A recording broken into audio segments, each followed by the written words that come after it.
महाराजा चंद्रगुप्त का दरबार लगा हुआ था। सभी सभासद अपनी अपनी जगह पर विराजमान थे।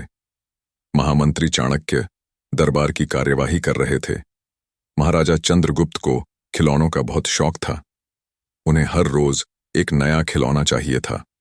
आज भी महाराजा के पूछने पर कि क्या नया है, पता चला कि एक सौदागर आया है और कुछ नए खिलौने लाया है।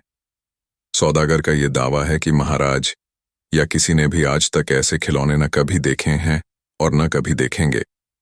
सुनकर महाराज ने सौदागर को बुलाने की आज्ञा दी। सौदागर आया और प्रणाम करने के बाद अपनी पिटारी में से 3 पुतले निकालकर महाराज के सामने रख दिए और कहा कि अन्नदाता, ये तीनों पुतले अपने आप में बहुत विशेष हैं। देखने में भले एक जैसे लगते हैं मगर वास्तव में बहुत निराले हैं। पहले पुतले का मूल्य 1,00,000 मोहरें हैं, दूसरे का मूल्य 1,000 मोहरें हैं और तीसरे पुतले का मूल्य केवल 1 मोहर है। सम्राट ने तीनों पुतलों को बड़े ध्यान से देखा। देखने में कोई अंतर नहीं लगा, फिर मूल्य में इतना अंतर क्यों? इस प्रश्न ने चंद्रगुप्त को बहुत परेशान कर दिया। हार के उसने सभासदों को पुतले दिए और कहा कि इनमें क्या अंतर है, मुझे बताओ। सभासदों ने तीनों पुतलों को घुमा फिराकर सब तरफ से देखा मगर किसी को भी इस गुत्थी को सुलझाने का जवाब नहीं मिला। चंद्रगुप्त ने जब देखा कि सभी चुप हैं तो उसने वही प्रश्न अपने गुरु और महामंत्री चाणक्य से पूछा। चाणक्य ने पुतलों को बहुत ध्यान से देखा और दरबान को 3 तिनके लाने की आज्ञा दी।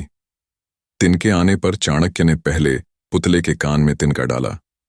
सबने देखा कि तिनका सीधा पेट में चला गया। थोड़ी देर बाद पुतले के होंठ हिले और फिर बंद हो गए। अब चाणक्य ने अगला तिनका दूसरे पुतले के कान में डाला।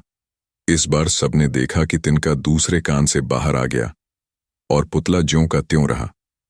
ये देखकर सभी की उत्सुकता बढ़ती जा रही थी कि आगे क्या होगा।